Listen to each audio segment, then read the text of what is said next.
Welcome to this edition of MDS Fundamentals by the Washington State MDS team. My name is Betty Metz and I am the Automation Coordinator for the state of Washington. I'm assisted today by Tara Hawks, who is the REI Coordinator for the state of Washington.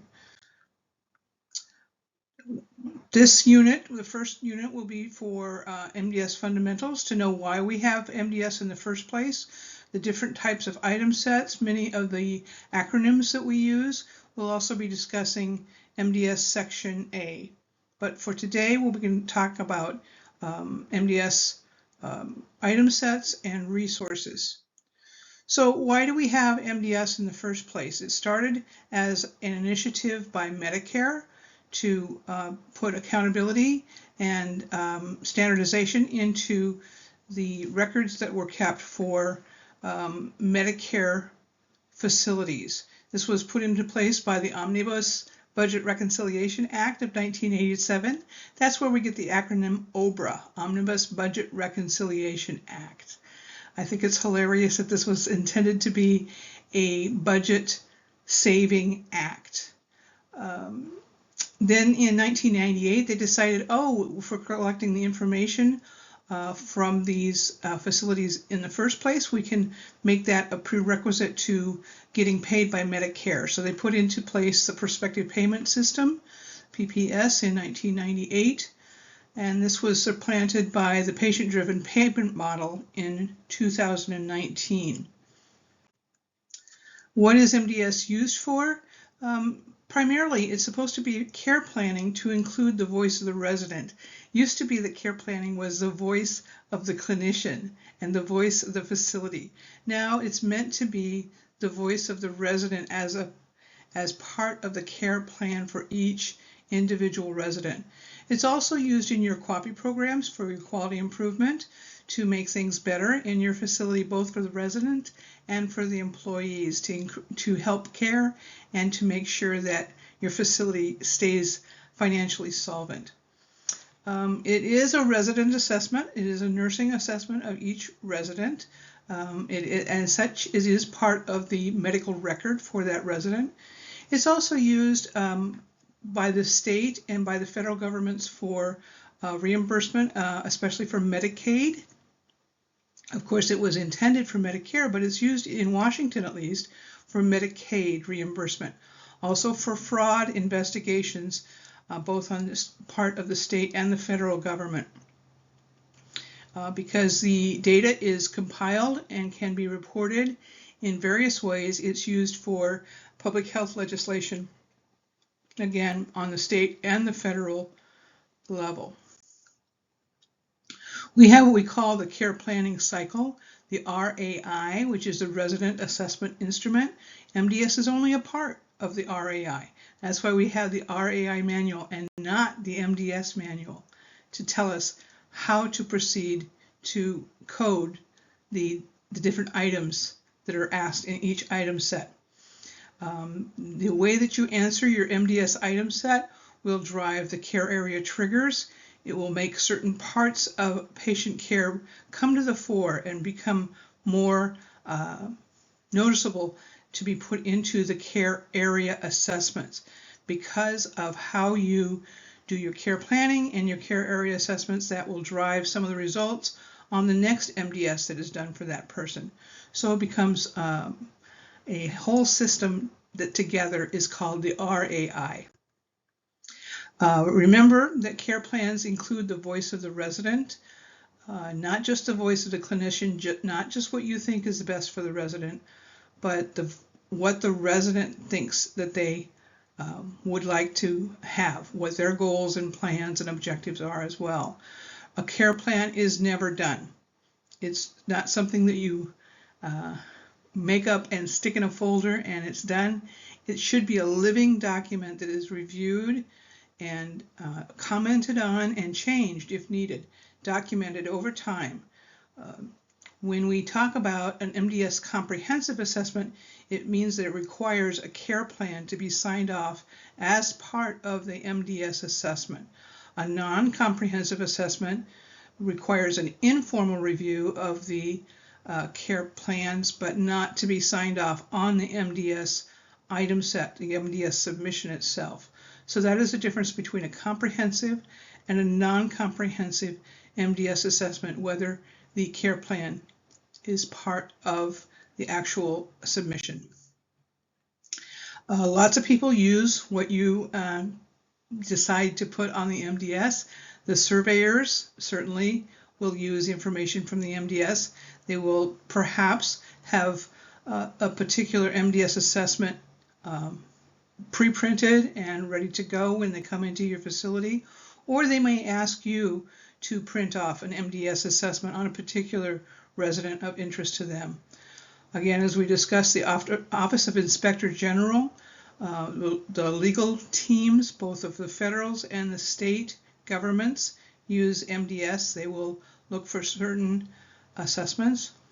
Your reimbursement, third-party reimbursement, even if it's not Medicare or Medicaid, many of the other insurance companies are also requesting an MDS assessment as part of the claims process. In Washington, there's Medicaid reimbursement because of the state case mix scores.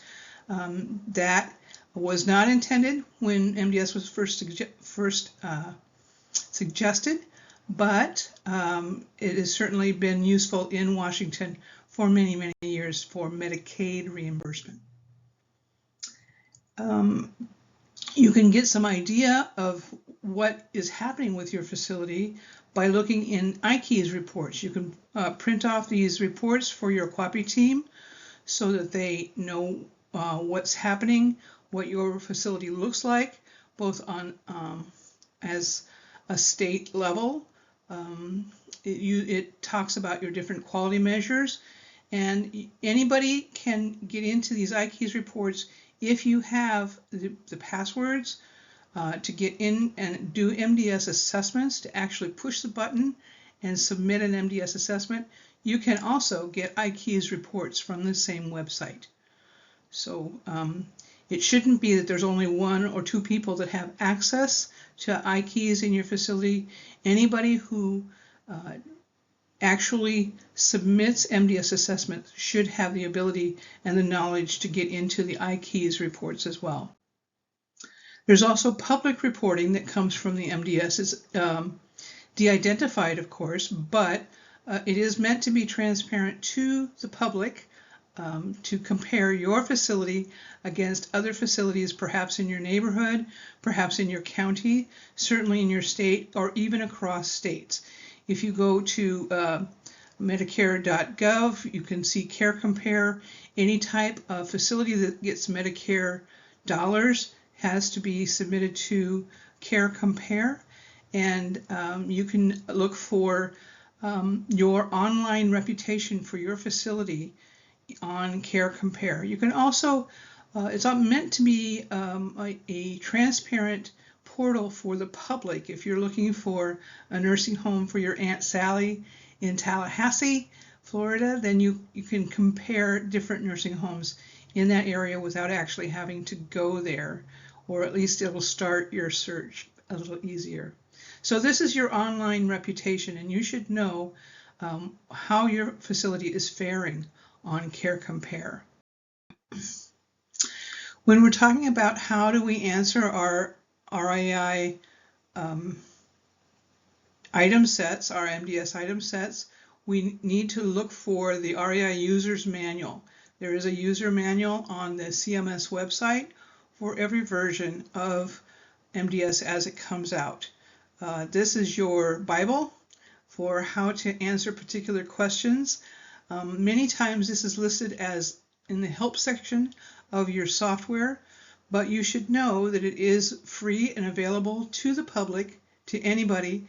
You don't have to pay to get an RAI manual. You can get it for free, or you can simply download it onto your laptop and look it up using search functions to find the section that you need to know about. Each particular section of the MDS has its own section in the RAI manual, and each item has a set recipe for how that information is given to you.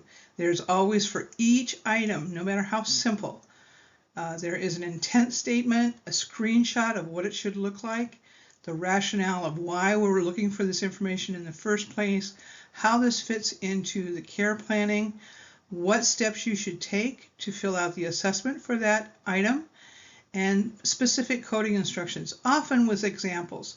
Sometimes these examples are very, very useful in helping you to understand the complexities and the intricacies of how these items are actually decided. Many times when you write to us, to Tara and I, and ask us how to code a particular thing or how to do this in MDS, we will refer you to the manual. So the first MDS assessment that you will be asked to do isn't really an assessment. It's just to open up the record for that particular resident. This tracks the resident entering your facility. Anytime somebody comes into your facility, feet in the door, they're going to need an entry tracker in MDS. This is not really an assessment, doesn't really have nursing clinical items on it. It's more demographics, making sure that you have the person's name correct, making sure that you know what the payment sources are going to be and what kind of information you're going to need to collect in the first. But it is very important when you do these entry tracking records to make sure that the case mix is consistent throughout the entire episode of care for the purposes of the case mix reports. A1600 should be the same date all the way through a particular episode of payment, or there may be some problems with your case mix report. So this entry tracking item set, the NT, the nursing tracking item set, should be completed within 7 days and submitted within 14 days of somebody first putting their feet in the door of your facility. The next item set that you're going to want to know about when this person comes into your facility is a nursing home comprehensive, the NC item set. This is set up by how you answer item A310A. What type of assessment are you doing? Initially, you'll probably be doing an admission assessment. That would be entering 01. You see how it says enter code, and there's 2 boxes. So it requires 2 numbers. You'll enter 01, not just a 1. So this is going to be used on an OBRA comprehensive assessment. You can also have the annual assessment or any significant change assessments are also comprehensive assessments using the NC item set. Again, as we talked about, this defines a comprehensive assessment because the care plans are addressed as part of the item set. Later on, if the resident stays with you, you may need to do a nursing home quarterly, an NQ item set. Again, this is set up by how you answer A0310A. You're going to now say O2 for a quarterly review assessment, and you are going to be given the items that are required for a non-comprehensive assessment because you'll be doing a quarterly assessment. Again, this is a non-comprehensive assessment because you're not required to sign off your documentation for your care planning. It should be in your nursing notes, in all of your clinical documentation, but doesn't necessarily need to be in MDS.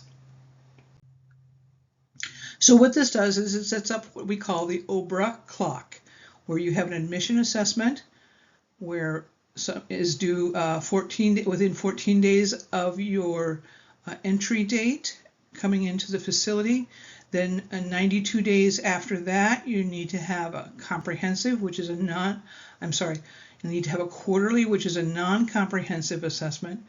Another 92 days, you have a quarterly, and then another quarterly. So it sets up, this looks like a clock. Admission at the top, and then every quarter you're going to do a quarterly assessment. It just keeps on ticking. If the resident is still with you in a year, you will do another comprehensive assessment, but this time it's called an annual. No more than 366 days from the first admission, and no more than 92 days after the last quarterly. So a resident can stay with you for a year, it can stay with you for 10 years, they can stay with you for 10 months, and the OBRA clock will accommodate all of those time spans.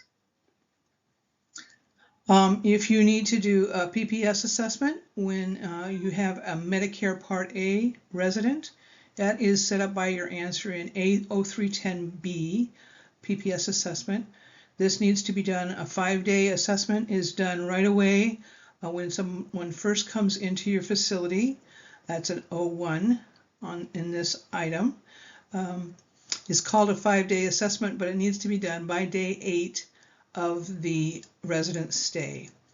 And this will be used only for Medicare Part A assessments. It has some of the items that we talked about from the Nursing Home Comprehensive, but not all of them. So now this is what the OBRA clock looks like if you have a Medicare Part A resident. You have your admission, your comprehensive, and your quarterly, but superimposed on top of this, you have a 5-day that's actually due before your admission assessment. Then they have what's called an interim payment assessment if something changes sometime in that 100 days that your Medicare Part A eligibility is still in place for that resident. You may decide you need to do an interim payment assessment, that there was something that wasn't captured adequately on the 5-day. But no IPA should ever be done more than 100 days after the admission.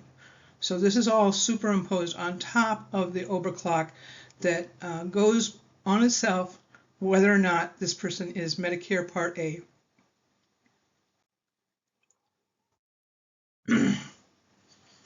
So you don't use an MDS assessment to figure out what the payment is for the person. You should be getting this from your billing department, whether the person is eligible for Medicare Part A, whether the person is eligible for Medicaid. Remember, Medicare is a federal program and it's administered by the Benefit Policy Manual. Tara and I are not really experts on Medicare eligibility. That should be your billing department or the MAC for Washington, which is Noridian.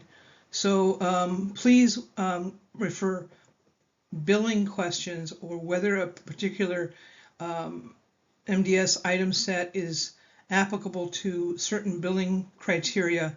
That needs to go to your billing department.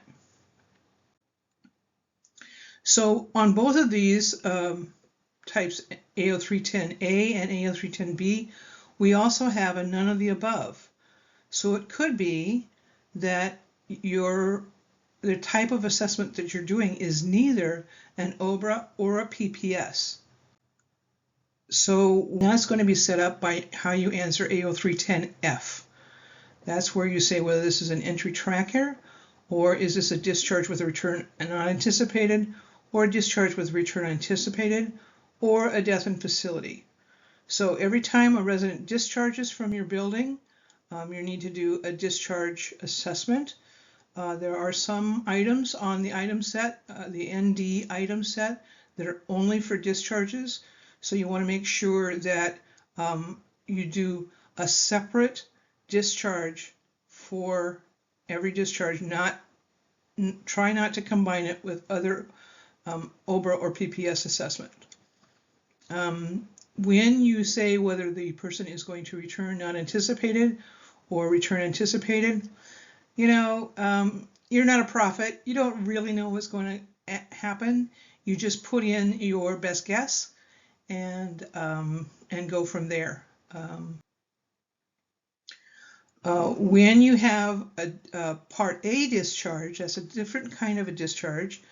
It doesn't necessarily mean that the resident leaves the building. It just means that their 100 days of Medicare eligibility is over.